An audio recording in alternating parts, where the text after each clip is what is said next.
आमची गौराबाई आज स्कूलला जाण्यासाठी एवढी रडली ना, की म्हणे मम्मा मला जायचंच नाही स्कूलला. पण जेव्हा तिला मी घ्यायला गेले ना, तेव्हा एकदम फ्रेश होती. म्हणजे फक्त जाण्यापुरतीच नाटकं होती तिचे. आणि तिला घ्यायला गेल्यानंतर एवढी छान स्माईल देते ना, की चेहराच खुलतो तिचा. आणि आजकाल आहे ना, पुढं बसायचा एवढा हट्ट असतो ना तिचा, की मला पुढंच उभं राहायचंय म्हणून. मग जातानाच आहे ना, घड्याळच्या दुकानामध्ये गेलो. एक घड्याळ घ्यायचं होतं आम्हाला घरामध्ये. पण तिचं इथं चालू झालं होतं, की मम्मा मला पण एक घडी घे ना म्हणून घालण्यासाठी.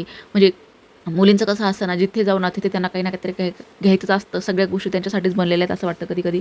तिच्यासाठी तर काय घड्याळ घेतला नाही, पण आहे ना तिला खुश करण्यासाठी एक उपाय होता आमच्याकडे. तिचा फेव्हरेट समोसा म्हटला, "चल तुला घडी नाही तर एक समोसा घेऊयात आपण मस्तपैकी." मग आम्ही घरी जाऊन समोसे घेऊन गेलो. आणि समोसा, कचोरी ना गौराचं ऑल टाईम फेव्हरेट आहे.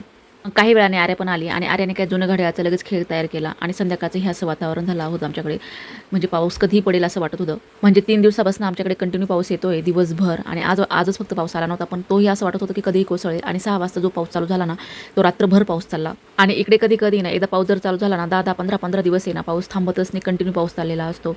आता पाऊस तर चालू होता म्हटलं की चला आता आपल्याला पाऊस येऊ नये तर नाही येऊ. आर्याचा अभ्यास घेणं तर गरजेचंच आहे. मग रात्री झोपण्याच्या अगोदर तिचा काही होमवर्क होता तो करून घेतला कंप्लीट. आणि आजकाल मी तिच्यासोबत जोपर्यंत बसत नाही ना तोपर्यंत ती बिलकुल अभ्यास करत नाही. तर असा होता आमचा दिवस. चलो बाय.